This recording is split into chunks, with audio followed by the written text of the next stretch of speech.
Aaron Franklin in our world is barbecue Jesus. Now, quite possibly the Rolls Royce, I can't say it. Ferrari?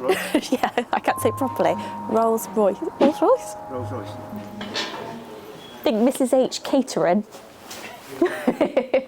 So we're here at Pro Smoke. We are in our element. We've seen quite a few smokers, haven't we? I know, I feel like we've just stepped into a little bit of a tribute to all things great pit masters. There's a lot of the Yeti stuff, and I immediately think of Matt Pittman. There's lots of spices and rubs. Got Chud Barbecue, they've got Franklin's. It is very, very exciting. First of all, I have to say, massive shout out to Ollie, who's really looked after us. And Matt, you guys have been lovely, and thank you for the warm welcome. It is needed on this cold day. Now, I saw these pit barrels, and I saw Cowboy Kent use similar things, but one thing I quite like is look at the logo. It just reminds me of one of our favourite places to eat in America, Cracker Barrel.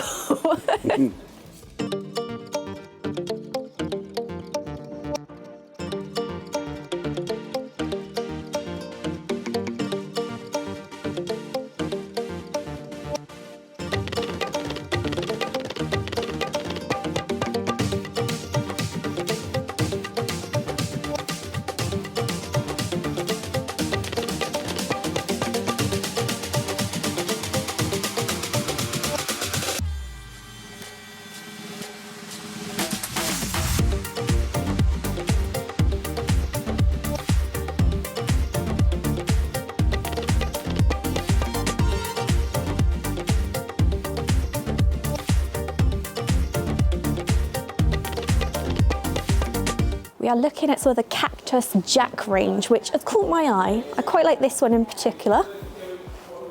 But one thing I did notice, the door is quite heavy. Like, I think I could do it with my right arm, not my left. I do quite like this smoker. I think it's a really good size. It's probably a lot bigger than what we need. It's got a double insulated firebox. Mr. H pointed out the location of the smoke collector and where it joins onto the chimney is in a good position from the smoke chamber. So this one has piqued my interest, but another one that I quite like the look of is one of the chuck wagons over here. Now this is bigger than we'll ever need, just like this one. But this one's got a good cooking area. But what I also like is this bit. I think Mrs. H catering. Not that I'd ever smoke that much, I don't think, but I'm quite excited about this. I've got a few questions, so I'm going to get Oliver, who is the owner of Pro Smoke here, and ask him some more in-depth questions. This is Oliver from Pro Smoke, and I want to find out some more information about these smokers, because as you know, I'm new to this whole journey, and so is Mr. H. So Oliver, this one, which has piqued my interest, can you tell me a bit about it and why it's good, some of the pros and cons? The key thing with offset smokers is metal thickness and length of the chimney. This is going to draw the smoke and the fire from the firebox. The thickness of the material is going to retain that heat. That's going to give us plenty of convection, and it's going to cook extremely well, and you're not going to be fighting it all afternoon. This particular model, we've got two shelves in here, so we can cook on a very hot shelf here, or we can take these out and smoke just on the base shelf here. And we've got room for a fair bit of food, as you can see. Now, what you were telling me earlier is the thickness of this steel. So compared to the one we've got at home, which you've all seen, which is very thin and flimsy, we need something a bit thicker, don't we, for the lovely UK weather? Absolutely, yeah. I did see that one, and those are, I think, maybe only 1 or 2 millimetres. I wouldn't have thought it's 2 millimetres. I wouldn't have thought it was even 1. It is very flimsy. All of the Cactus Jack range are 7 millimetres. That's really the minimum we want for UK weather. Okay, so a lot of the time when we talk to people about smoking over here in the UK, I don't think you sometimes get the extreme weathers that we have. It's not quite US extreme weather, but it's cold, it's windy, it's not always ideal barbecue weather, is it? Absolutely not, especially today, no. No, it's freezing. So this particular chimney, why is this quite good? Because I know Mr. H was mentioning to me about the way it's joined on, and ours is quite a low stack, but it's joined quite low onto the smoker as well. What we've done with this particular one is we said to Cactus Jack, make this like the Texas style smokers that we import. This is what we call a grate level chimney. So the chimney is mounted at the same position as the actual grate where you put the food. So when the air draws through, it just comes straight through your food, into the collector and out the chimney. And obviously the size of this one is quite a lot taller than yours, Yep. because we want that convection. So the heat leaving this chimney is going to keep drawing more heat in from the firebox. Ah, I get it. Okay, so we do need a bigger chimney on our smoker for sure. And talk to me about the firebox over here. So what's special about this firebox? Because ours has got lots of hiccups with it, but I can see it's already very well welded, and ours kind of bolts on, doesn't it? And might fall off at any point. What they've done with this one is we've got quite a long firebox here. So this will enable us for good heat control. So we can pull the fire back to the door if we're getting too hot, or push it forward towards the cooker if we want a bit more heat. Right. The other good thing about this is it's got 2 layers of steel with some fibre insulation in between. So that's going to help with heat retention, and it's going to mean we're not going to burn too many logs through the afternoon when we're doing the cooking. And it will also help our coal bed. So when the wood burns down to coals, we want to keep those coals white hot. Yep. We don't want the heat dissipating out the smoker, because then we're going to be fighting our fire all afternoon. So this will help your coal bed no end with this insulated firebox. So when you come down to Pro Smoke, you also get free fire management lessons as well when you're talking and by looking at buying a smoker, which is really, really good. And I think I learned a bit about fire management there in terms of moving the actual wood closer to the cook chamber or closer to the door. So that was a really good point. I can see why these are probably justifying a higher price than what we paid for our smoker now, because there's a lot of thought that goes into these actual smokers compared to the cheap garden centre ones that you can buy or that we bought. Absolutely. I mean, there's a lot of steel in these, and also the ones that you buy from the garden centres, they're often designed with what's the size of the box going to look like when we ship it to the customer. So they won't have a big chimney because it just won't fit in the box. That's a fair point as well. What would you say it's like cooking on one of these, and is it quite easy for somebody that's new to smoking? Absolutely, yeah. I think always is the way with offset smokers. The more money you spend, the thicker your steel, the easier fire management is going to be. So you really should only need to be putting on a couple of logs every 30 to 40 minutes. The logs should take straight away. They shouldn't spike the temperature in the cook chamber, and it should just be an easy afternoon so you can concentrate on other things. That's what we want. Now, one other one that's piqued my interest, like obviously the whole Cactus Jack range has, but I quite liked this one and the chuck wagon behind us. So let's go and have a look at that one quickly. So the chuck wagon range of the Cactus Jack comes with this upright large chimney. So what you can do in here is you can use this as a hot hold. So as your food's cooking, you can hot hold it all in here, and then when you're ready to serve, you serve from the hot hold. I do like the idea of that, but I'm not sure if we'll ever get to the point where we're going to be cooking for that many people. But does this chimney work exactly the same as this one? Yes, so this is still going to be drawing the heat from the firebox through the main cook chamber in here. It's just this chimney is going to act as a cooking area as well. Ah, so you can cook in here, not just hot hold. Yeah, this will run about 100 degrees lower than the main chamber here. So you just cook, but you'll cook a bit slower. Hence the thermometer gauges on both then, I imagine. Yeah, you can get everything smoking in here nice and slow, move it to there, then grill at the end, or you can go the opposite way. So this is pretty much doing your grilling, your smoking, everything in one, in my mind. Absolutely. You haven't got to be running in and out of the house where you're keeping the food warm in the oven inside. Yeah. This can be your outdoor hot hold oven. So could I just grill on this bit? What happens? How do you do it? So this is going to be the engine that keeps your smoker going, where all the fire's going to be. But with the Cactus Jack range, you can lift the lid, use this as a grill, and you're grilling over a wood fire, which again is always the gold standard. So when we went to Cooper's BBQ in Texas, what they were saying as well, that they cook the meat, and sometimes the fat of the meat, when it drops down, that's how it gets some of the seasoning as well, which I think is quite a nice thing. Oh, absolutely. That will give you another layer of flavour. I quite like this one as well.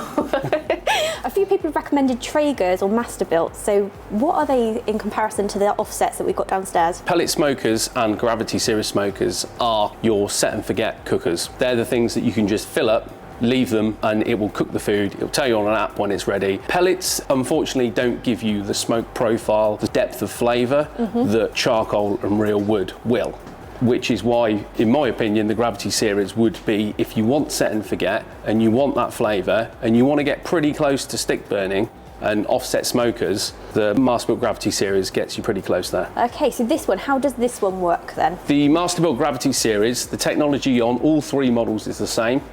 They generally just vary in size, but it is as simple as filling this with charcoal. Yep. This is what they would generally refer to as a hopper. You light it at the bottom with a fire lighter. You then set the temperature on the control panel. A fan kicks in and it will then regulate the temperature in your main cook chamber all day without any interaction. Wow, that's quite clever actually. And I've noticed this one's got Bluetooth and Wi-Fi, so literally you don't need to even be next to it. You can just go off and do whatever you like. You can be down the pub on an app on your phone, changing the temperature on your barbecue. Wow, that's crazy, isn't it? I know Mr. H won't like this one as much though, because he likes the idea of fire management. But I like the idea of going to a pub. Yeah. So these being charcoal, can you grill on them as well, like you can with a traditional barbecue? Yeah, so these will run really slow, or you increase the temperature on the digital control panel and it will get you searing temperatures in here.